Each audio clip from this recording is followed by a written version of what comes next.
Welcome to All Things Policy, a daily podcast by the Takshashila Institution. We are a bunch of policy nerds based in Bengaluru, and we like bringing fresh perspectives to Indian affairs and Indian perspectives to global affairs. So grab a cup of coffee, sit back, and join us for today's chat. West Asia has always sat at the heart of India's foreign policy. 9 to 10 million Indians living across the Gulf, remittances worth over $40 billion a year, and more than half of India's crude oil passing through a single narrow strait. When the US and Israel launched coordinated strikes on Iran in late February 2026, all of that exposure became a live crisis at once. Evacuation, energy rerouting, diplomatic tightropes, and India had to manage all of it simultaneously. I'm Kavya Rai, Assistant Program Manager for the Postgraduate Program in Public Policy, and I will be your host today. To help us unpack India's response to this unfolding West Asian war, I am joined by Raja Karthikeya and Vanshika Saraf. A quick introduction. Vanshika Saraf is a research analyst with Takshashila's Geostrategy program. Her research focuses on India's engagements with partner countries, East Asian politics, and regional security dynamics in the neighborhood. She's the author of the timely new Takshashila issue brief, India's response to the West Asian war. Vanshika, welcome. Thank you, Kavya.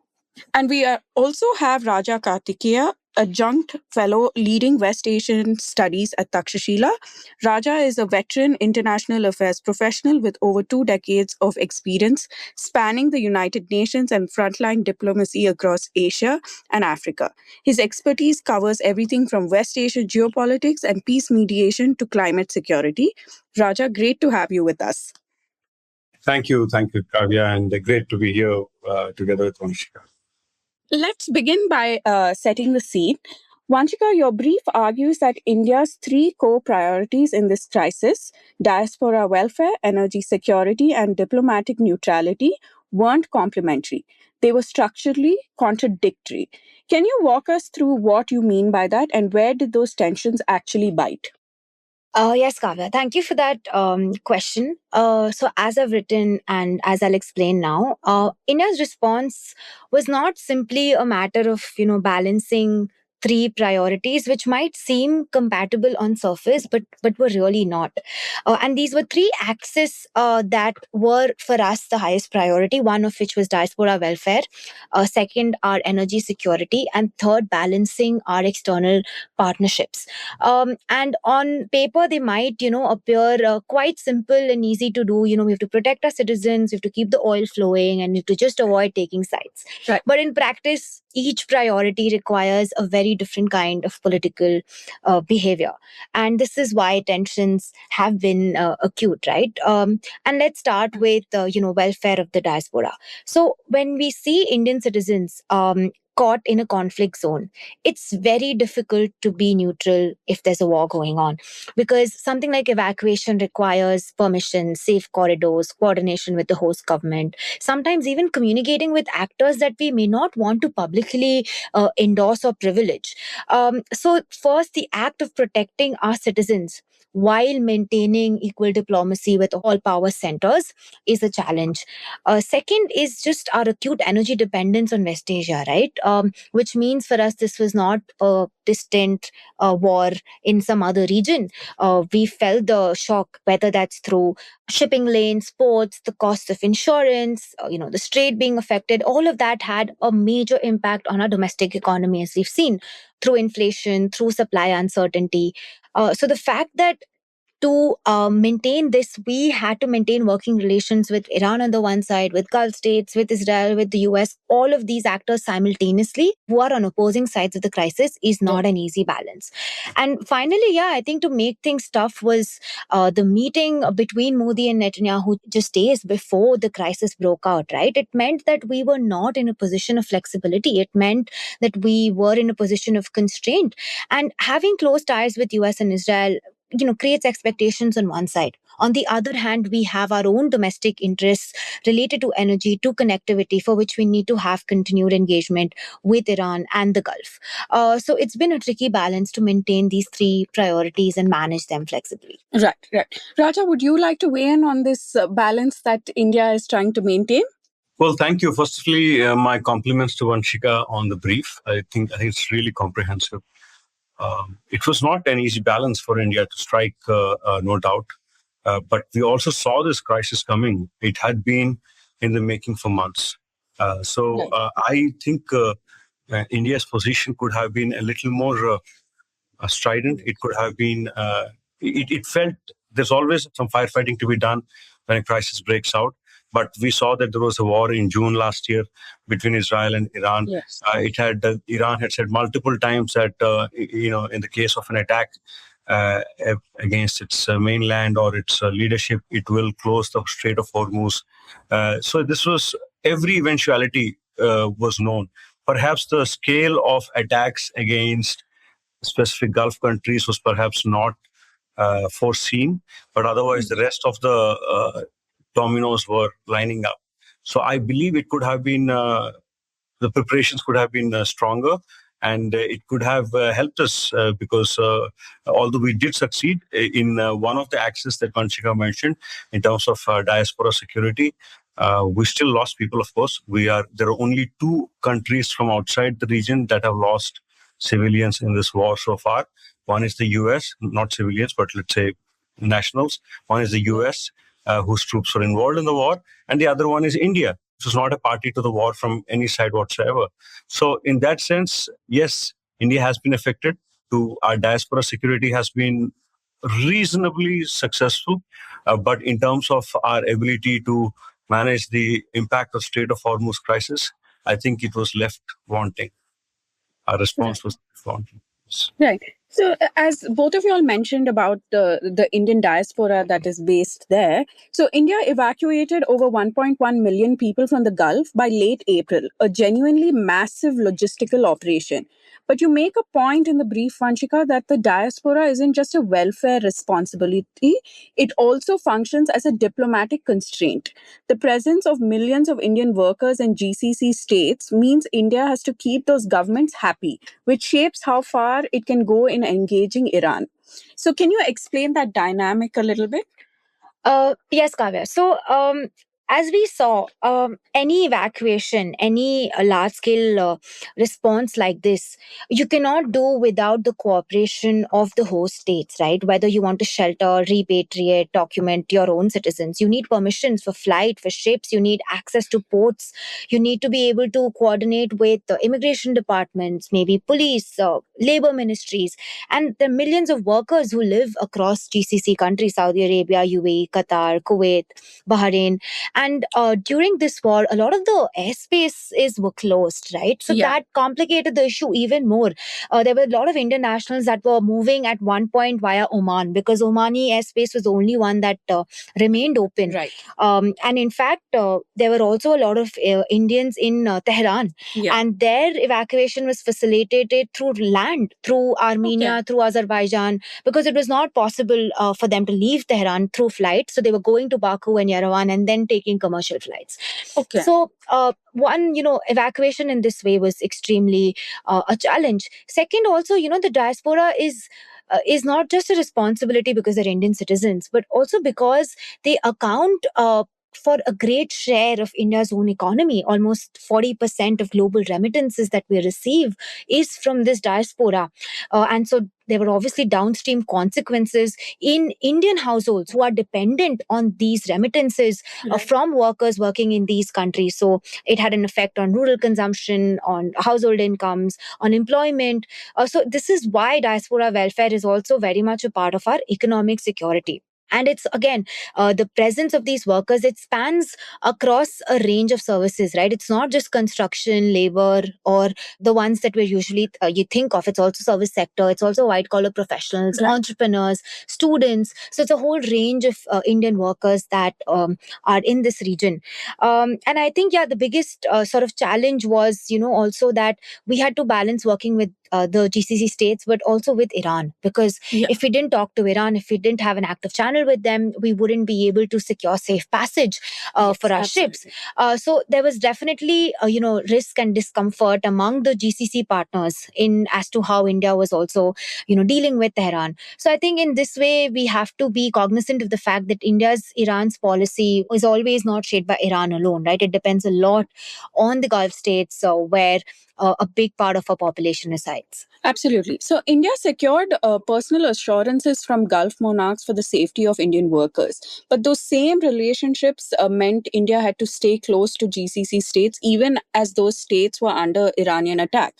Raja, I'd like to ask you, as someone who has worked in diplomacy and peace building, how do you read that dynamic? Is this a feature of India's West Asian policy or a vulnerability? Well, I think it's what we have. We have to, the fact that over the last 5 decades, since the 1970s, and in particular since the 1980s, when oil money made the Gulf states rich, a number of Indians have made their home in the Gulf. Now, it's a fact that India has the world's largest diaspora. However, the diaspora that is most fleeting in terms of, they don't get citizenship, they're there only for a certain period, they have to come back to India. That particular segment of diaspora of ours is in the Gulf countries. So they are expat workers. I mean, their livelihoods definitely are, pretty temporary. And we are also at the same time overly dependent on the remittances. I believe it's almost 40% or more of our remittances come from the Gulf, right? As Vanshika said in the brief. So I think this is a strategic, it's an Achilles heel for India that we need to do something about. India's economy is far better than where it was back in the 80s. So I think we need to create more opportunities here in India so that people leave out and go out less, number one. Number two, I am not so sure if we should look at our lens, our relationship with Iran through the lens of the diaspora security and our, how they are in the Gulf countries. Remember, in 2023, the Gulf countries, GCC and Saudi Arabia in particular, as a leader of the GCC, restored its relationship with Iran. The initial mediation was by Iraq and Oman, and later, of course, formally, the reconciliation of sorts happened with China's mediation in Beijing, if you remember, March 6th, 2023. So since then, there was a very hesitant process of trust building between the Gulf countries and Iran. I think India could have played a role in that. India, I don't know to what extent it did behind the scenes, but we should, because rather than see it as a zero-sum game, I think India should do what it can. Even now, when we're talking about Iran's rebuilding being potentially financed through funds from the Gulf, this could even be a way of reconciliation of sorts, as a trust-building measure. And India should support and promote these measures because peace between the Gulf and Iran is good for India. Right. Right. So I just want to take this as a moment to shift focus a little bit on the energy aspect of this war. India shifted from 55% to 70% of crude imports coming through non-Hormuz routes during the conflict, which sounds like an adaptive response. But Vanshika, you flag in your brief that this was partly a crisis response and not a durable structural shift. So what does this conflict actually reveal about India's long-term energy vulnerability?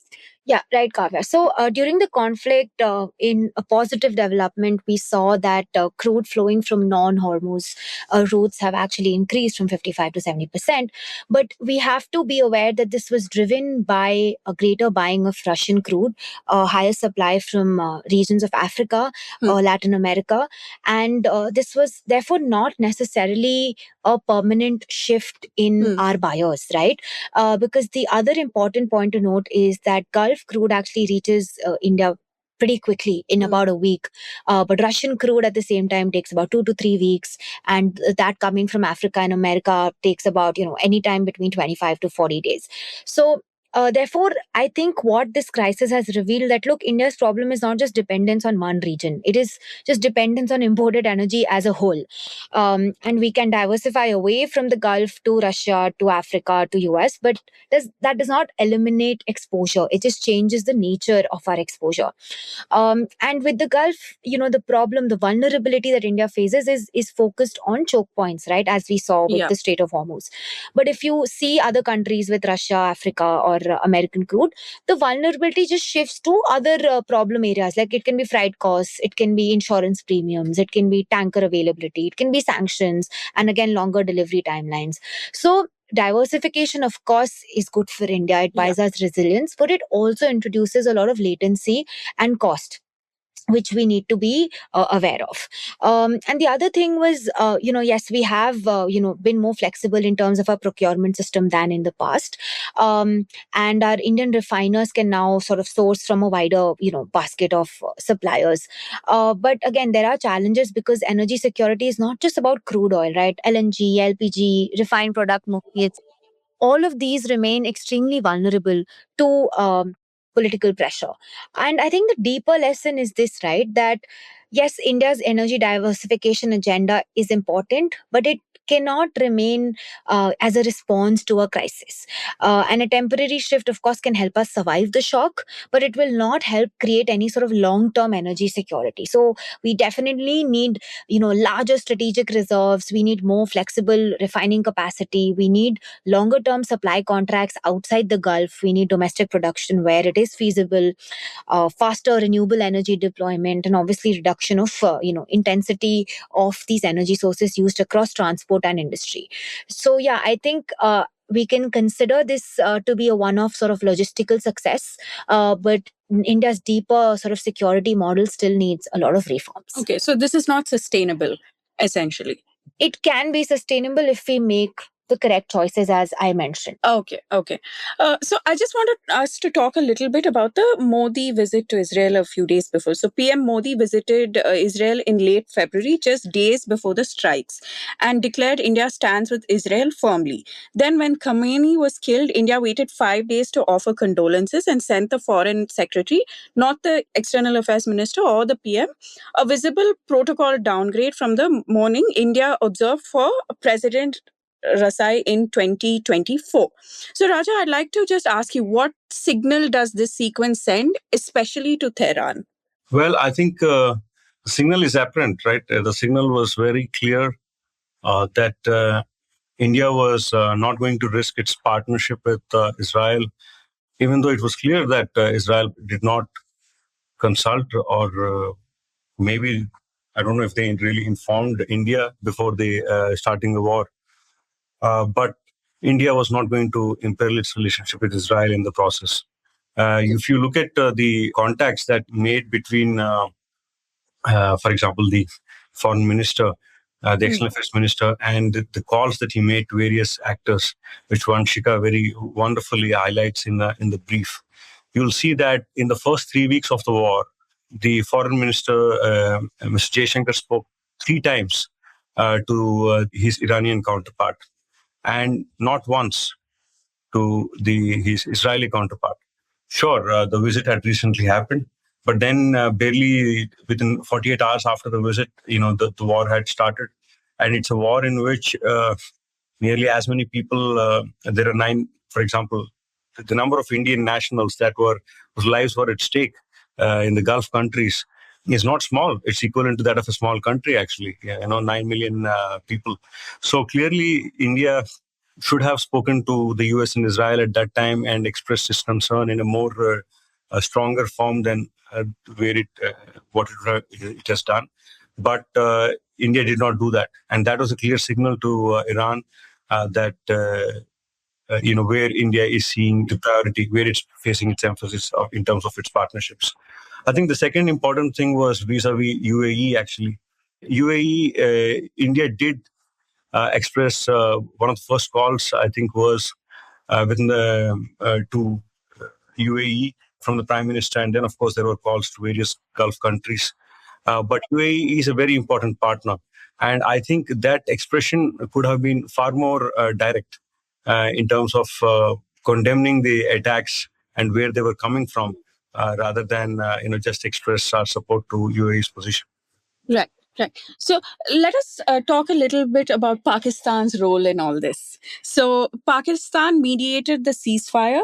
Iran's own ambassador to India said New Delhi was well positioned to play a constructive role, but India stayed out. Raja, you work on peace mediation. Was India right to hold back, or did it leave something real on the table? India should not mediate because somebody else is mediating, but India should mediate. The fact that we have excellent relationships at the leadership level with both Israel and the US, Iran was actually open to, as the ambassador himself said, the Iranian ambassador to India, that India could play a role in bringing the conflict to a halt. I think India should have played a role. And this is not just about this West Asia crisis. India in general has, our strategic community has some kind of an antipathy towards mediation, because we believe that if we mediate somewhere, then somehow others will start mediating in our issues. But that's not how it works. You consent to when you want others to mediate, and you similarly go where you can secure consent. And I believe in this case, India should have tried harder, because India's interests were at stake, serious interests were at stake. So yes, as far as Pakistan's mediation is concerned, I think if they succeed, or if any country succeeds in mediating an end to this crisis, which is not over, by the way, by any means whatsoever, and we see those strikes happening now, we see that the theater of conflict, in fact, has now become even more closely intertwined with Lebanon, for example. So if any country succeeds in bringing this crisis to a definitive halt, at least for a while to come, because we do feel that it does seem like this crisis will recur in a few years' time, because the rivalry has not been resolved. But even if any country were to mediate a temporary halt to these hostilities, I think it would be a success for all of us. And so India should celebrate no matter who is mediating. Right, right. Vanshika, I'd like to bring you in here. So do you believe this was a rational choice or a missed opportunity? So again, I'm not sure if I would use the word rational, but I would say it is a deliberate choice. I will partially agree with Raja and partially disagree with him here. I'll disagree that I don't think this was necessarily a missed opportunity, because see, any formal high level mediation, right? It requires not just good relations with all sides, which we have, but it requires a lot more. First of all, you just need just broad consent from all the principal parties involved. You need very good channels of trust. You need some leverage over their behavior. And more importantly, a country needs the ability to absorb the political blowback if the process fails. Now, India has good relationships, but I don't think we necessarily have the kind of coercive or transactional leverage that could have forced a bargain, at least in this case. And therefore, I think we should resist from the temptation of seeing, Pakistan doing this as some sort of defeat for us. Of course, optically, it's not great. But I think before that, we need to understand what led Pakistan to do this, right? Yeah. And there are a few factors here. One is that, look, Iran is Pakistan's immediate neighbor. There is a territorial proximity, which meant that any escalation would pose immediate security risks for Pakistan's western border, right? Second, Pakistan's economy is in tatters. It's extremely fragile. It's already strained by inflation, by fuel shocks, and now another crisis, right? So they have greater sort of motivation there. And third is, remember, Pakistan has a mutual defense pact with Saudi Arabia, which it was signed a few months ago, which means that if the war did widen, Islamabad might have been pulled into the conflict. And so it was far better off sort of containing that crisis early. So I think in that sense, Pakistan mediated not because, just wanted to be a peacemaker, but more because it just wanted to protect itself from the cost of some sort of regional collapse. So yeah, I think this is where I agree with Raja that yes, we need to take advantage of whoever brings that peace, because truce will be advantageous for us. And the reputational gains that Pakistan might get might be fleeting, because we still don't see an end to the ceasefire. And so we need to worry less about who gets credit for de-escalation. We need to focus on shielding our own domestic economy from further instability, at least in the immediate term. Right. Okay. So looking a little bit about the US and the blockade that they have put. So since April 13th, the US has been blockading Iranian ports, creating what analysts are calling a dual blockade. The US Navy blockading Iran while Iran continues to control traffic through the strait. India faces pressure from three governance models: the US model of coercion, the UK led multilateral coalition of over 40 countries, and Iran's own framework for managing strait traffic. So, Raja, I'd like to ask you, where does India position itself in this evolving scenario? And does it join the multilateral coalition, keep its bilaterals channel with Tehran, or try to do both? Well, most likely India will try to do both. I think that has been the India's approach in recent years. Multi-alignment is excellent, especially when the world order is in turmoil and this world order is changing, as they say. But it has its limitations. I think we might see that we get the wrong end of the stick in both ways. We may have to choose at some point. If, for example, the foreign minister was asked, "What do you believe about the Strait of Hormuz crisis?" and he said that, "I believe," and his answer was laconic. He just said, "I believe in the UN Convention on Law of the Seas." And if that is the case, I think there is every reason for India to be absolutely, I should say, eloquent in saying that the strait cannot be blockaded by anybody. Because under the UN Convention on Law of the Seas, particularly when there are waterways are concerned, you cannot issue these kind of things that we have seen, say, Iran do in terms of its sovereignty, etc., and saying that therefore it can blockade it. And simultaneously, I think the US blockade too. There is no way. The way it has inconvenienced the entire world, these kind of acts of war do not have a basis in international law. And therefore, if India says that that is the principle, then India should say that it will be part of any force that will keep this waterway open, without any threat to international traffic, all things being equal. So I think India should be more eloquent on that and take a side in this particular case. Right. So that brings me to the final question that I have. Vanshika, your brief ends with three structural lessons: that energy diversification can't be crisis managed, that the diaspora constrains diplomatic independence, and that deeper ties with the US Israel axis narrow the space for Iran precisely when that space is most needed. Raja, I want to bring you in here too. Between the two of you, do you think this crisis will actually change how India approaches multi-alignment, or will New Delhi largely return to where it was before?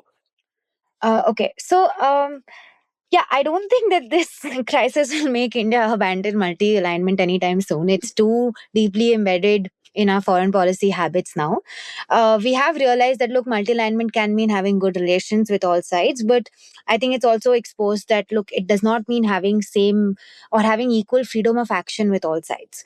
And clearly, as useful as strategic ties with US and Israel are, we have to be conscious that it narrows our space with engagement with other actors. And that's not only Iran, that can be a China or a Russia. And the argument can again be made with the other side as well, wherein we can, engage more with those actors. Example we did during the Shanghai Cooperation Organization meetings, and how that was sort of misinterpreted or, understood in a certain way by the West of our inclinations. But I think, having said that, what makes this difficult is during moments of crisis and escalation. That's when it's the hardest. So yeah, I don't think there'll be a change in our doctrine, maybe a change in emphasis. We will definitely continue with some sort of multi-alignment that we have been, but we need to invest more seriously in sort of the weaker legs of that alignment, right? I mean, if the old version was that, look, we're going to keep as many doors open, then the next version has to be that we have to ensure that those doors are usable when a crisis actually arrives. So we'll have to do some deeper thinking of what being inclined towards a certain power like the US means for us, because this is the most overtly sort of inclined we've been with the US since independence. And so we need to have a deep discussion on what that means for our strategy with other nations as well. Right. Raja, what's your take on this? Thank you, Kavya. I agree with Vanshika that I don't believe that this crisis is going to change India's approach towards multi-alignment. And indeed, in principle, there's nothing wrong with multi-alignment. It's just about having a certain consistency in terms of your position, because consistency in your position gives predictability in the international order, and that's where it's totally fine to go out on a leg sometimes and say, I stick with this is my principle, and therefore, in defense of this principle, I will with whichever side is in the right on this. And sometimes India doesn't do enough of that. There was a mention of the Armenia, Azerbaijan, Nagorno-Karabakh conflict, for example, and India did not, go out to name the aggressor, even though it was, providing support, tacitly to Armenia, as everyone knows. So I think sometimes we have to align our words and our deeds more closely. And that would make India not just a predictable, but will be seen as a responsible actor in the international system, a far more responsible actor. It is a responsible actor, but a far more, as an actor that takes responsibility, not just acts with responsibility, but takes responsibility for the international order. Secondly, I think India needs to do a little more in terms of conflict prevention and building its capacity for mediation. As Vanshika said, whether this, and I myself was saying earlier, that it's not about whether this crisis was the apt one, but India needs to look at mediation and conflict prevention seriously, because right now we're simply adapting. Conflicts happen, so whether in the last 5 years alone, we've had 3 major wars break out: Ukraine, Gaza, now the Iran war. And every single time when our economic growth has been at risk, when our diaspora has been at risk, we have simply sat, tight and adapted ourselves. And this is not necessarily a strategy, right? This does not feel like a strategy that something happens and we'll just adapt. So to be more proactive, we need to start looking at conflict prevention and what role we can play in building trust, not just between us and the world, but between other actors in the world, between other states in the world. And that would really make India a leader in the international system. Thank you. Absolutely. So the strait has reopened and closed more than once since the ceasefire. The dual blockade continues, and India is managing all of this. And yes, as this podcast makes clear, that India needs to be more proactive. I'd like to thank both Raja and Vanshika for joining us today and unpacking the nuances around India's response to the war in Iran. Thank you to our listeners for joining in. Thank you. Thank you, Kavya and Vanshika. Thank you so much. Thank you. Thank you, Raja. If you liked our show, dive into Takshashila's research on technology, strategy, and economic affairs. Check us out at our Twitter handle @Takshashila INST or our website takshashila.org.in.